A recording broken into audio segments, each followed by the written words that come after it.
Okay, Dana Abercrombie, the Koalition. Thank you so much for speaking with me.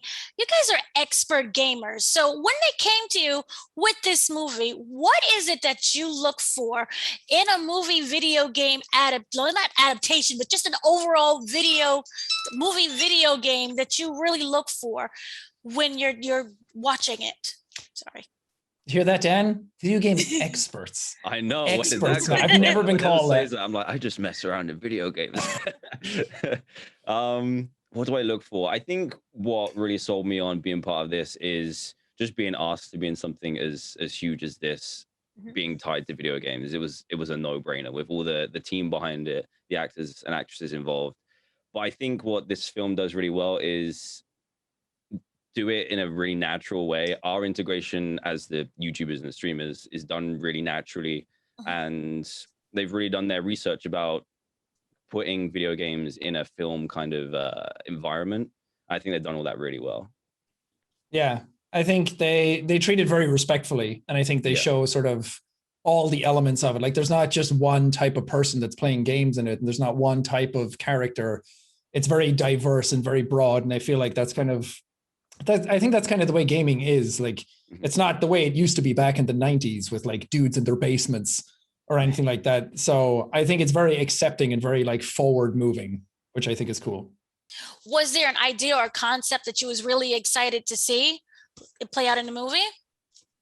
I mean, just the idea of the NPC coming to life in general. If I play so many games that you can't like go up to the NPCs and they repeat the same lines over and over again. And they do that in the movie, which is cool. But there's always those times I'm like, what if the NPC came to life? What if like this game turns into a horror game suddenly where the NPC like starts following me around? So I think seeing that like play out is kind of a cool notion that I don't think we've seen like AI come to life sort of movies, but never in a video game like this. Right. And for you, Dan?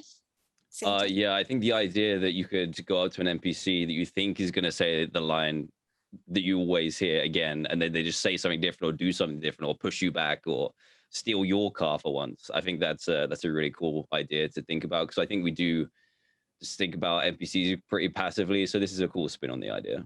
Right. Yeah. Now, with the gaming, usually in the background, we don't pay much attention to. But with this, now we have to focus on everything. Has it kind of changed your perception on what to look for in the background? Yeah, I mean, I'm the type of person that will peruse over a game for a million hours anyway and look at every single aspect of it. But I feel like it's cool to put the background characters first, and all the stuff that's happening in the background of the movie is technically the main characters, like the human characters. Right. And they're all like, arguably the NPCs are the most human among them. So I think just seeing it from a different angle and kind of like thinking about it more as I play games going forward is cool. Yeah, I think we mentioned it before, but like, this is one of those movies you'll want to watch a few times to notice all the things in the background. You'll be sucked into the main story at the beginning, but all the different like Easter eggs in the background, you're gonna have to watch it a few times to pick them all up. Wonderful. And if you could describe Free Guy using just 3 words, what would you say, Jack?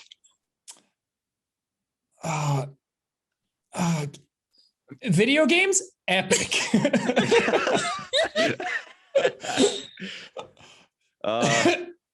Are we talking about the Free Guy or the whole movie? Do you have to summarize the whole movie? The whole movie. Oh my God. Unexpected, humble, and explosive. Ooh, I like that. That's much better than what I said. Very good. Thank you so much for speaking with me. No Thank worries. you. Nice to meet you. You too.